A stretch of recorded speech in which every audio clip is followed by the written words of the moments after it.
샬롬 10월 4일 이슬기도 오신 여러분 환영합니다. 우리 암송 시편 33편 11, 12절 같이 암송하도록 하겠습니다. 여호와의 계획은 영원히 서고 그의 생각은 대대에 이르리로다. 여호와를 자기 하나님으로 삼은 나라 곧 하나님의 기업으로 선택된 백성은 복이 있도다. 한 번 더 하겠습니다. 여호와의 계획은 영원히 서고 그의 생각은 대대에 이르리로다. 여호와를 자기 하나님으로 삼은 나라 곧 하나님의 기업으로 선택된 백성은 복이 있도다. 아멘. 예, 오늘 우리는 열왕기상 7장, 에베소서 4장, 에스겔 37장, 시편 87, 88편을 건립, 건립이라는 관점에서 함께 살펴보도록 하겠습니다. 먼저 열왕기상입니다. 이 솔로몬은 성전과 왕궁을 건축하면서 최고의 재료와 기술을 사용했어요. 특히 두로의 장인 히람을 초청해서 놋 기둥과 이 성전 기구들을 아주 정교하게 만들었습니다. 이 건축 과정은 단순히 아름다운 건물 하나 세워보는 이것을 넘어서서 하나님께서 임재하실 거룩한 공간을 준비하는 일이었습니다. 야긴과 보아스라는 두 기둥의 이름은 그가 세우신다, 그리고 그 안에 능력이 있다. 라는 뜻으로 모든 건립의 주체가 하나님이심을 선포합니다. 오늘날 우리도 삶의 모든 영역에서 하나님을 중심에 모시고 그분의 영광을 드러내는 거룩한 공간으로 세워져야 합니다. 건물이 아닌 우리 자신이 하나님의 성전이라는 것을 기억해야 합니다. 에스겔 37장입니다. 에스겔이 본 마른 뼈 골짜기의 환상은 바벨론 포로로 모든 희망을 잃은 이스라엘의 상태를 보여줘요. 그러나 하나님께서는 에스겔을 통해서 말씀을 선포하게 하시고 생기를 불어 넣으셔서 극히 큰 군대를 일으키십니다. 이는 인간적으로 불가능해 보이는 상황에서도 하나님께서 새롭게 건립하실 수 있다라는 것을 보여주는 강력한 메시지가 됩니다. 죽음과 같은 절망의 자리에서 생명과 회복의 역사가 일어납니다. 오늘날 우리의 삶과 공동체에도 이러한 회복과 재건의 능력이 필요합니다.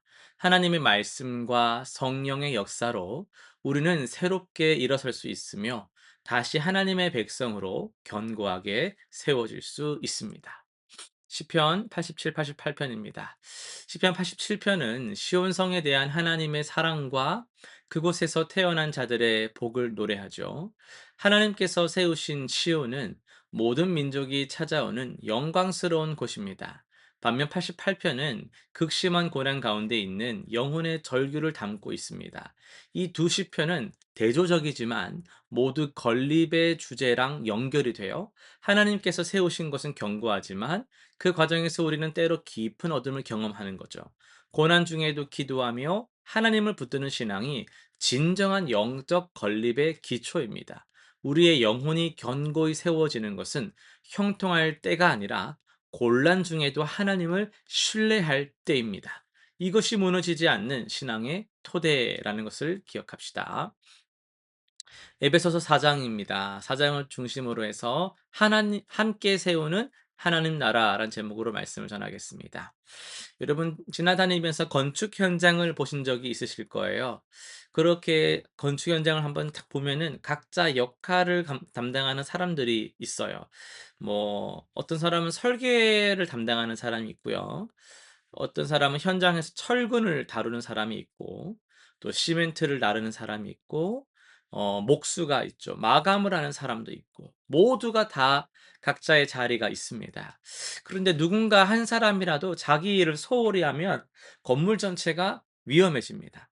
바울 사도는 오늘 본문에서 교회를 이렇게 함께 지어져 가는 건물에 비유해요. 그런데 오늘날 한국 교회를 비롯하여서 많은 교회들의 성도님들의 삶을 우리가 보면 좀 염려하는 부분이 뭐예요? 교회를 건립하는 일꾼으로서 교회로 살아가는 것이 아니라 그저 교회를 관람하고 예배를 선택하고 어떻게 나의 삶을 위해서 교회의 어떤 것들을 소비하는 그런 관객처럼 살아가는 모습들이 있다라는 게 우리의 염려이자 문제입니다. 에베소서 4장 11 절부터 12 절은 이렇게 말씀합니다.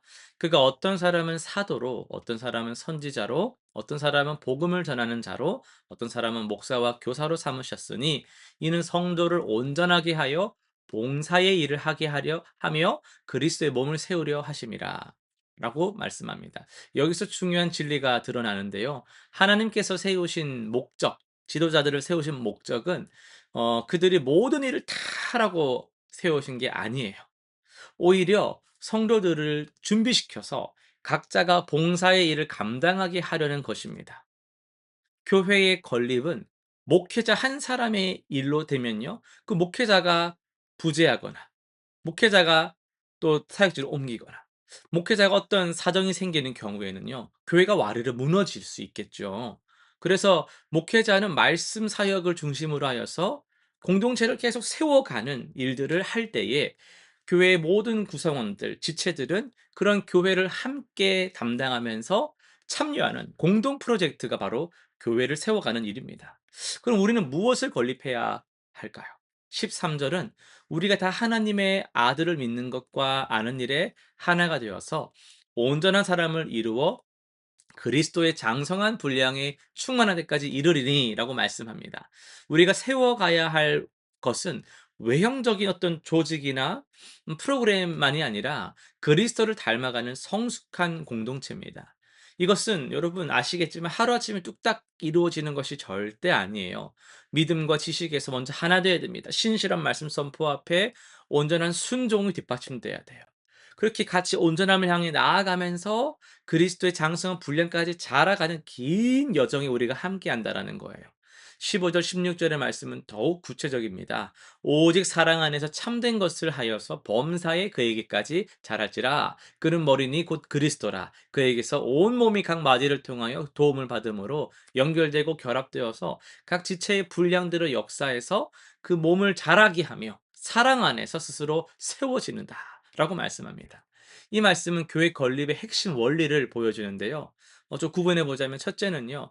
머리이신 그리스도로부터 모든 것이 시작된다라는 것이죠. 교회는 사람의 열심이나 능력으로 세워지지 않습니다. 전에 누가 막 그러더라고요. "아 우리 교회는 뭐 의사가 많다. 사업하는 사람들이 많아서 걱정 없다." 그게 걱정이죠. 그러니까 걱정되는 겁니다. 그런 걸로 교회를 세운다고 생각하니까 걱정이 큰 거예요. 그렇게 교회는 세워지는 게 아닙니다. 살아계신 하나님께서 교회를 향하여서 신실하게 말씀하실 때에 그 그리스도께서 공급하시고 연결하시며 성장시키는 일에 참여하는 자들이 교회를 세워가는 거예요. 우리는 그분의 뜻에 순종하며 협력하는 일에 힘을 써야 되는 것이죠. 또 둘째는요. 각 마디가 중요합니다. 눈에 띄는 은사를 가진 사람만 중요한 것이 절대 아닙니다. 작고 보이지 않는 자리에서도 변함없이 묵묵하게 섬기는 모든 사람이 몸 전체를 위해 필수적입니다. 셋째는요. 각 지체의 분량대로 역사합니다. 하나님께서는 각 사람에게 서로 다른 은사와 역할을 주셨거든요. 남과 비교하면서 내가 이렇게 많이 하는데 너는 왜 이렇게 적게 하냐? 저 사람 저렇게 많은데 나 이거밖에 안 해서 어떡하지? 이렇게 과소평가하면서 비교하면서 할 필요가 없다라는 거예요. 내게 주어진 분량을 알고 내게 주어진 그 분량에 충성하면 되는 겁니다. 그럼 교회가 건립하지 못하는 이유는 뭐겠습니까? 14 절이 경고하고 있죠. 이는 우리가 이제부터 어린아이가 되지 아니하여 사람의 속임수와 간사한 유혹에 빠져서 온갖 교훈의 풍조에 밀려 요동하지 않게 하려 함이라. 여러분 영적으로 미숙해 가지고 이리저리 흔들리고 요즘 우리가 오후 예배 때 전제에 대한 교육들을 하는데 그런 가치관이 확립이 안 된 사람들은 이런 상황에서는 이런 말에 저런 저 사람 말에 또 이렇게 '와 이 사람이 이런 사람이었어? 이걸 이런 거였어?' 계속 흔들리는 거예요. 진리에 뿌리 내지 못해 말씀을 계속 듣지 않고 말씀 들을 때 딴 생각하고 말씀 못 듣게 되면 또 그냥 뭐 넘어가 버리고 말씀 개인적 묵상도 안 하고 뿌리도 못 내리죠. 그리고 뭐 어때요? 삶은 어때요? 자기 중심적으로 자기 주도적으로 막 살아 열심히 살거든요. 그러니까 그게 이제 그러면 교회가 잘 세워지기 어렵다라는 거예요. 진정한 건립은 각자가 첫째는 말씀 위에 굳건히 서는 겁니다. 예배의 자리를 지켜내고 기도의 자리에 참여하면서 말씀 위에서 굳건히 서가는 것부터 출발해야 돼요. 그걸 떠나서 다른 걸 하면 결국 기초가 없기 때문에 무너진단 말이에요. 어떻게 살아야 돼요? 사랑 안에서 서로 세우면서 차갑게 판단, 정죄, 비교하는 것이 아니라 뜨겁게 사랑하면서 서로를 포용하고 세워주면서 그리스도를 닮아가는 과정으로 나아가야 된다는 거예요. 여러분 이 말씀에 비추어 볼 때 여러분 어디에 서 계십니까? 교회를 건립하는 일꾼이세요? 아니면 좀 혜택을 받아가는 방관자일 수도 있겠죠. 하나님께서는 우리가 어느 자리에 있든지 간에 계속해서 우리를 부르세요. 함께 가자고. 그 아름다운 여정으로 여러분을 초청하십니다. 어디에 있든지 상관없습니다. 하나님의 그 부르심에 다시 한번 응답하여서 또 그 주와 함께 나아가면 되는 거예요. 나의 자리가 작아 보여도 '아 내가 뭘 할 수 있겠어.' 그렇게 생각이 들어도 상관없어요. 내가 그 부르심에 순종하고 충성할 때 교회는 바로 여러분의 그 순종으로 자라가게 됩니다. 건립은 완성이 아니라 과정이에요. 우리는 아직 그리스도의 장성한 분량에 이르지 못했습니다. 그러나 포기하지 않고 함께 나아갑니다. 각자의 자리에서 맡은 바 역할에 충성하며 사랑으로 서로를 세우고 말씀으로 뿌리를 깊이 내려야 됩니다.